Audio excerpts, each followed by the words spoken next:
is a classic unit. This is a classic. So the former owner owned this property, developed it, built it, like literally his parents and grandparents built it in the 60s.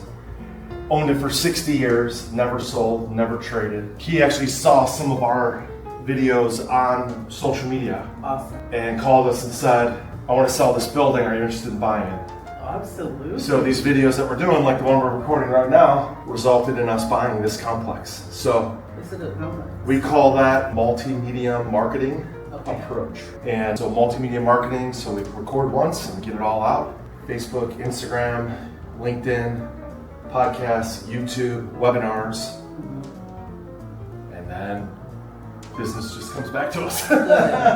You know? Huge. Yeah, for sure. So this is a classic kitchen for sure. Like the cabinets are 60 years old. The countertop is probably 15 years old. These appliances aren't too bad, but they're old. This unit, somebody just moved out, and this will all be re-renovated. So all the cabinets will come out, all brand new white shaker cabinets, all the appliances, butcher block countertops. This picture window will stay. All new LVP flooring throughout the whole thing, and they'll also remodel the bathroom. And when we bought it, the rents that they were getting were about $750 a month. This is a 2-bed. We're now leasing these for $1,350. So we spent about $7,000 to improve the unit, but we're going to get a $600 a month rent bump. That $600 a month rent bump essentially doubles the value of the unit. The actual value on paper of what it's worth, it'll double the value of the unit. So even though we're spending $7,000, the value of the unit will go from about $50,000 per unit of what it was worth when we bought it to being worth about $100,000 a unit by the time we're done. So when we bought it, the place was like 90% occupied, but everybody was paying a super low rent, $700, $750, $800. We're in North Olmsted. One of the nicest malls and shopping is right down the street, super B+ kind of market. The rents here easily on a 2-bedroom are $1,350, which is what we underwrote to. And the former manager just kept telling the owner, you know, we can't bump rent, oh, this is the max. Well, when you have a 60-year-old unit, that's maybe all you can get is $750 or, you know, $800. When you have a brand new renovated unit, the rents in this market could support $1,300, $1,400, $1,500 for sure. Apartment buildings, if you buy something that's A-class, luxury, just built, and there's not a lot of things to change, you're probably paying a retail price. It's like buying a house that was just built 10 years ago that doesn't need any work, and you and your wife or your husband or whoever are gonna move into it. You're probably paying full market value for your home. It's the same thing with an apartment complex. If it's just built brand new, there's no work to do, and your rents are already at the top of the market, you're paying full price. That's not a deal. I would never buy that. This particular property and all the properties that we buy B and C class value add, typically from legacy owners, just like this one, in classic condition, just like this one. Now you buy it at a fairly low price, a fairly, you know, kind of like renovation price. In this case, about $50,000 a door, $50,000 an apartment. And then the construction company comes in. So we renovate all the commons, we renovate all the units, all the new flooring, all the new paint, all the new cabinets, and then we could jump the rents by $300, $500, in this case, over $600 a month, and that jumps the value, right? From $50,000 a unit when we bought it to about $100,000 a unit when it's stabilized. So then the question is, well, what are you really all into it for, Josh? You know, we bought it for $50,000 a door. We'll put between the hard costs of improving the unit plus the soft costs of closing costs and things like that, we'll be into it for about $60,000 a door. So then the equity or the profit per unit is over $40,000 per key or per door. And the construction company is why and how it happens. If you're gonna buy A class, like a big 300 unit, you know, townhome style with all kinds of amenities, pools, pickleball, you know, all that, you know, barbecuing areas, they're all brand new. Again, how are you going to make money from it? Other than hoping that interest rates would stay low, hoping that expenses would stay low, and you could just grow the rent. Well, there's not a lot of work to do there, is there? So that's the appeal. The appeal of buying A-class or the appeal of buying luxury is that there's no work to do. There's no physical work for your maintenance techs, for your construction team. The units kind of lease themselves out, so the leasing is fairly easy because it's more A-class luxury. But then the question is, what's in it for you? What's in it for the owner? What's in it for the syndication group, the GPs and the LPs that are investing in it? There's really not a lot in it, unless you hold it for a long time and you hope your rents go way up. Well, that's what went wrong in the last 5 years, is people couldn't hold it for a long time. Why? Because they got short-term debt. The short-term debt was gonna force them to refinance or sell in the short term. That's dumb. If your long-term investment strategy is 5, 7, 9 years, why would you get a 3-year bridge loan? That makes no sense at all. That's the mistake that a lot of syndicators made.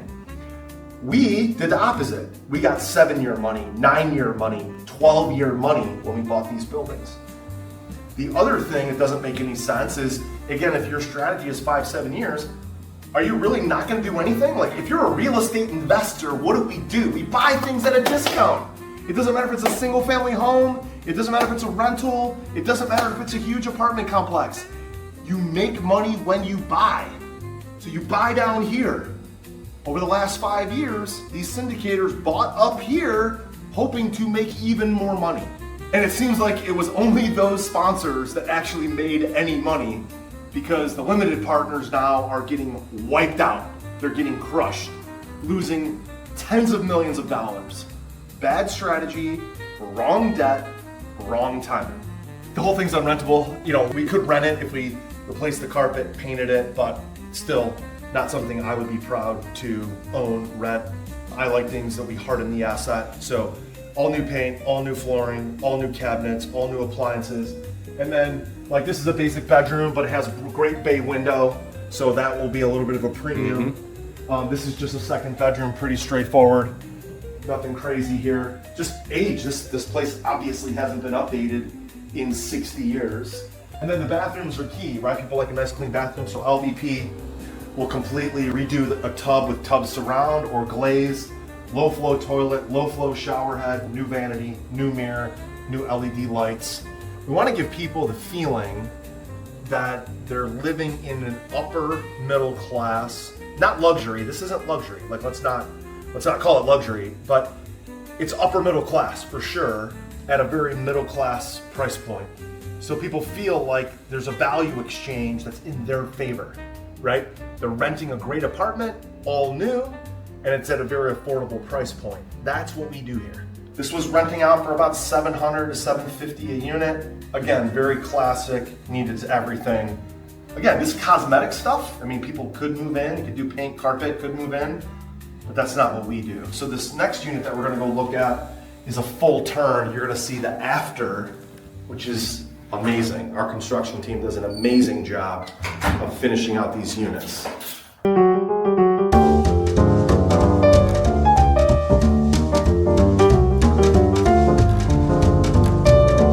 When we bought it, it was 90% occupied.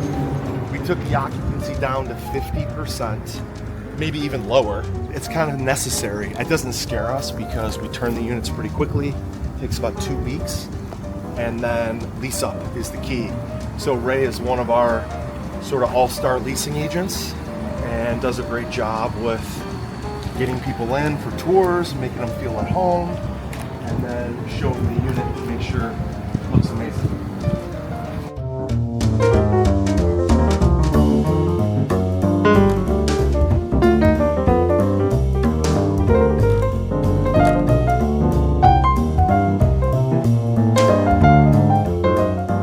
When we bought this place, all of these commons looked like your grandma's house. It was the original wool carpet.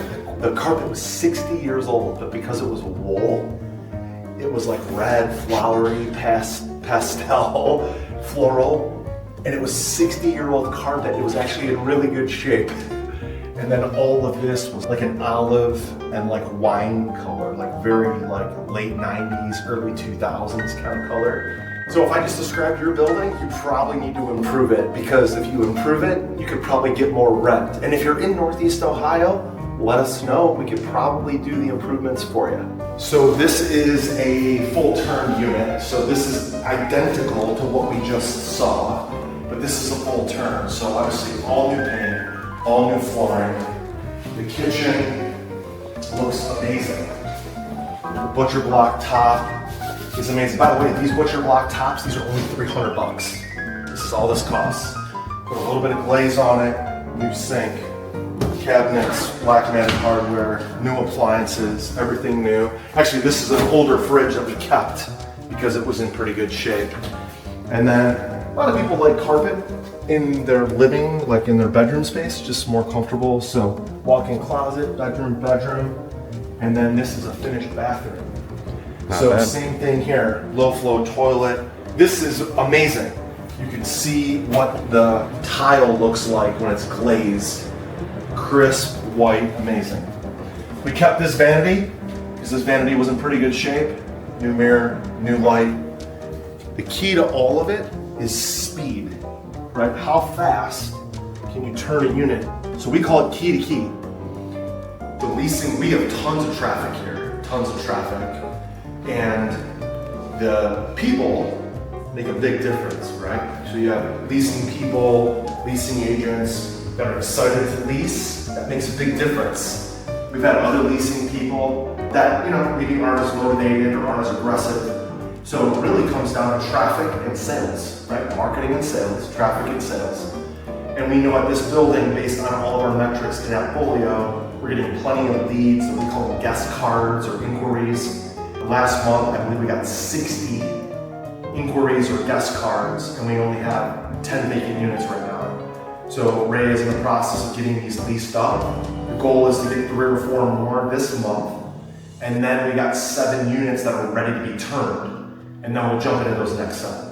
Sometimes they want to know if that's the only AC. Really, that's the hugest question. Raised ceilings is a thing, like 3rd floor, wanting to be on the 3rd floor is also a big thing. Yeah, there's vaulted ceilings. Yeah, so they like that. Even though this is probably one of the largest on our portfolio as far as square footage wise, I get a lot of traction for that for sure. So not too many questions, more like they're super excited. I'm excited. I love this one. This is one of my favorites, and I'm not being biased. I love a little bit of some that's online and some that's with the other ones, for different reasons, for sure, right? But this is like a gym, and it's so close to everything, you know what I mean? So it's really the perfect location, you know what I mean? It's a pitched A-roof, a flat. Even on first and second, there's still really high ceilings, but it makes it feel 10 times bigger, for sure. Yeah. The biggest thing that the seller wanted us to do was, first of all, they wanted us to close. The certainty of closing is a big deal. Other than that, this is the only asset they owned. They didn't really have a lot of stipulations of, well, I want you to do this, or I want you to do that, or I want you to fix it up, or I want it to be a local buyer. At the end of the day, what this particular seller wanted was they wanted to transact last year. In 2025, they wanted to get the deal done, they wanted to wrap it up, close their books, and move on. This had been in the family for 60 years. And so we worked really hard on convincing them that not only were we the right buyer, but we could close, and we were going to close within the year. I also told the seller, look, if you hire a broker and put it on the market, we're probably going to be one of the top 2 or 3 buyers anyway. So you could either transact with us and do it direct and save the broker commission. I would have been close to at least $100,000. Like a 3% commission would have been about $100,000.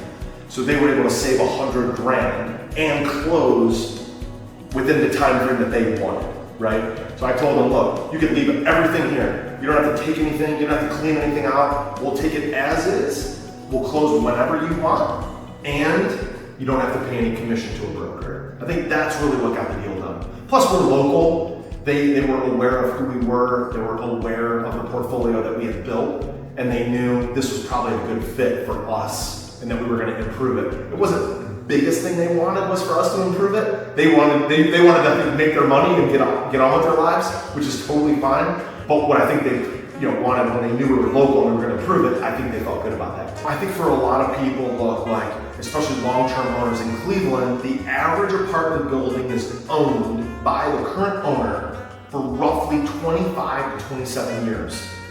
So it's not like the Sun Belt where people are transacting, they're buying and selling their apartment buildings all the time like hotcakes. Northeast Ohio, you typically get people who buy a building and they own it for 25 to 30 years. So when they're ready to sell it, they're married to it. It's been part of their life for 25 or 30 years, like a marriage, right? So they really want to say, okay, if I'm going to part ways with this building and this chapter of my life is going to close, I want somebody that's going to take it in the next chapter of its life, the next 5 years or the next 25 years. So when we can tell them, hey, we're local, we're one of the biggest owners in Northeast Ohio, we're going to take care of it, we have local staff, I'm local, my business partners are local. I don't know that that's the number one reason why they sell to us, but it's definitely one of the extra reasons why they sell to us. The most friendly, right? Free land is a friendly buyer. Why? Because we can close, we can get the debt, we can get the equity. People know that there's a certainty of closing. We're local, our construction company is local, we're fully vertically integrated, and we've closed deals in as short as 44 days. We've closed multi-million-dollar acquisitions in 44 days. We've closed a $15 million deal on New Year's Eve.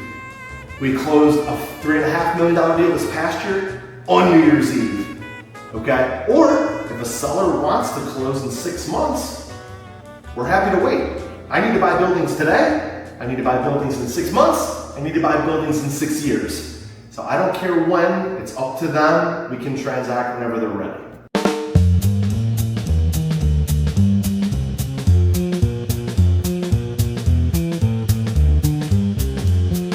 We were originally approached by the seller about buying the apartment building.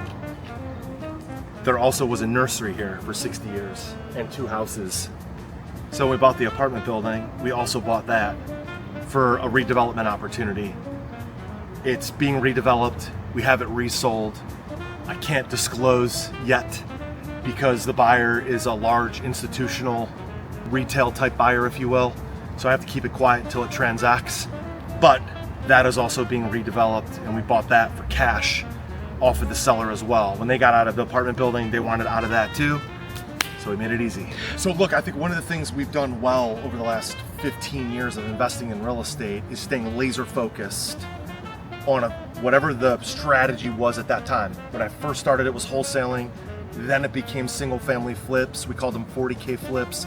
Then it became lending. Now it's apartments, and we're at scale, right? We're at 2,000 units. One of the best things we've done in that period of time is not have shiny object syndrome. We haven't said we're gonna do apartments and retail and self-storage and flip some homes and do this, that, and the other.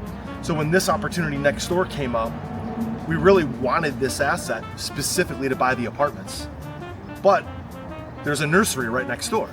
And the nursery is something, we could have gotten the nursery business. We could have gotten the mulch business and the fertilizer business. We could have, turned into a huge, like nursery warehouse and done all that. Look, that's not us, man. So we looked at the opportunity, we looked at the real estate, prime location. We had no idea what we were gonna do with it. But what I knew we weren't gonna do is we weren't gonna get in the nursery business. We knew we were gonna redevelop it either into more apartments, or we were maybe gonna resell it to somebody else that had a better use for it. It made sense for us to buy it because of its proximity to the apartments that we own. So instead of having shiny object syndrome, we decided to go at an opportunity, that one opportunity. We might do that once or twice a year. That's not something we're gonna have shiny object syndrome on and chase all kind of opportunities. I have people approach me every day about industrial, self-storage, single family flips, lending. The answer to all of it is no thanks. We're laser focused on what we're doing.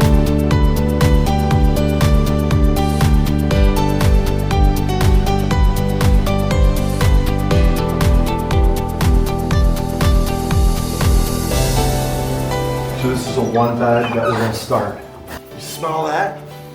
It smells very classic.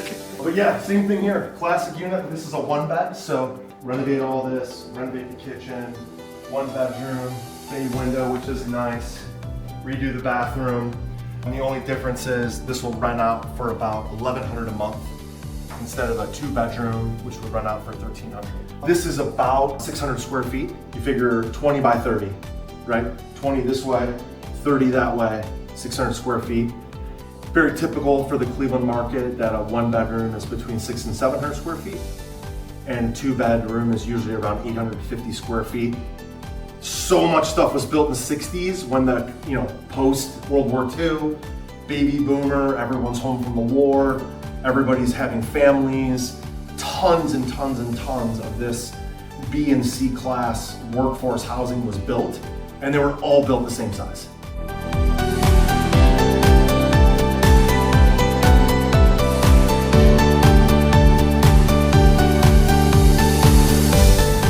So renovated. The one we were just in is literally right upstairs. That was classic 1 bedroom. This is a renovated 1 bedroom.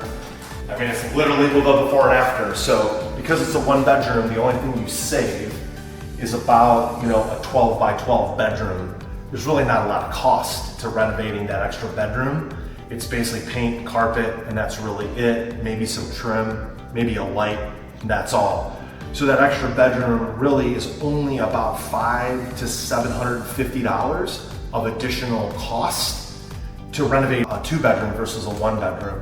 Most of the money is in painting the whole unit, it's usually around $1,000. Flooring the whole unit, usually around $2,500. The kitchen cabinets, the countertops, usually about $1,000. Appliances, about $1,500. And then the bathroom, including the glaze, about $1,500. You add all that up, it's gonna be somewhere right around $6,500 to $7,000. The mindset's, the only difference is the team just has to be bigger. The team has to be more professional. The team has to have more experience. You can't really go buy a lot of, $10 million buildings by yourself. I don't care who you are. You're gonna need property managers, leasing agents, maintenance techs. You're gonna need a construction team to renovate your complex. You might need partners to co-sponsor your loan, or you might need help raising your equity. We do all of that in-house, but I couldn't do all that myself. I'm not an expert at construction. I'm not an expert at leasing. We need professionals, really good people to do that. So what really has to expand, right? I used to do single family properties and are hoping to make $40,000 per flip. This building, literally, we should be able to make a profit of about $40,000 per apartment unit, and you multiply that times 60 apartment units. That's the difference, right? The difference between doing 1 and doing 60 is the team, no question about it.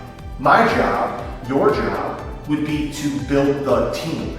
It's all about the people. I say all the time, the business of running a business is the people. It's all about the people, right? I can get the cash, lots of places get the cash.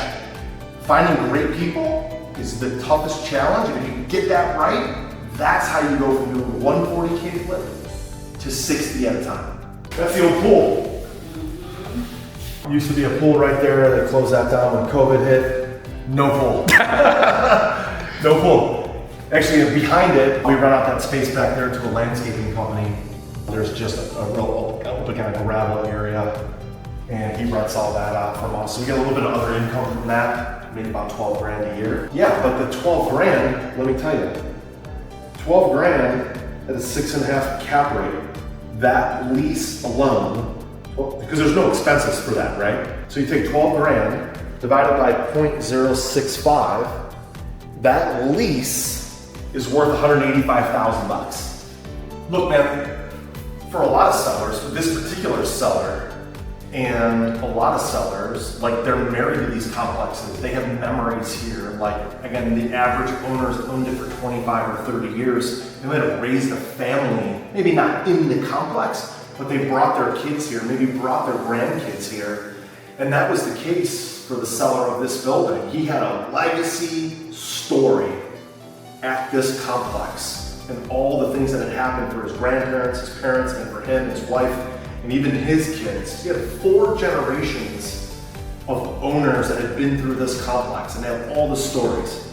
So for someone like that, they deserve to not only get a good, fair price, but to also have a smooth transaction so that when they get their proceeds, those proceeds take care of them for the rest of their life.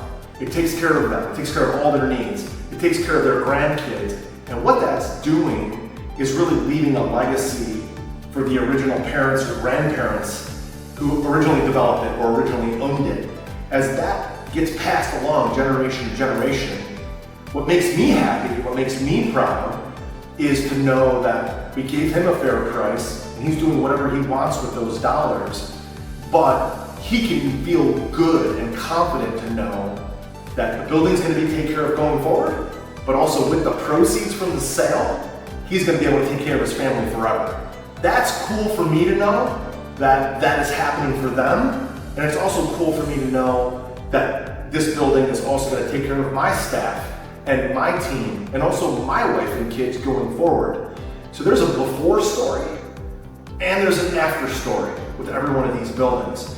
And so if there's other owners, like the seller of this building, that's what we hope to provide for them, is a good transaction, a good price, a fair price, a smooth closing, so that when they move on, they can feel really good about it, and hopefully the money from that complex takes care of their family forever. So one of the things that we've learned is that even if we're gonna flip a building, like we're not gonna flip this one, but if we are, what the next buyer wants is they want an asset that's 90% occupied for 90 days, so they can get agency financing and non-recourse financing. Non-recourse means no personal guarantee, okay? That's important. So they want 90% occupied for 90 days, but they also want the building hardened and most of the major systems updated. So things like all new HVAC or boilers, all new hot water tanks. In this building, across the front, believe it or not, all of this and all of that, there were enormous maple trees. And the maple trees were getting down into the sewer system. So some of the lower floor units were getting back up because there were roots inside of the sewers. So again, if we were flipping this, we would do the same thing. We ripped out all the trees. You could see all the river rock and the gravel. That's because we spent almost $100,000 just ripping out and replacing all the sewers. That way we harden the asset and we don't have any future repairs.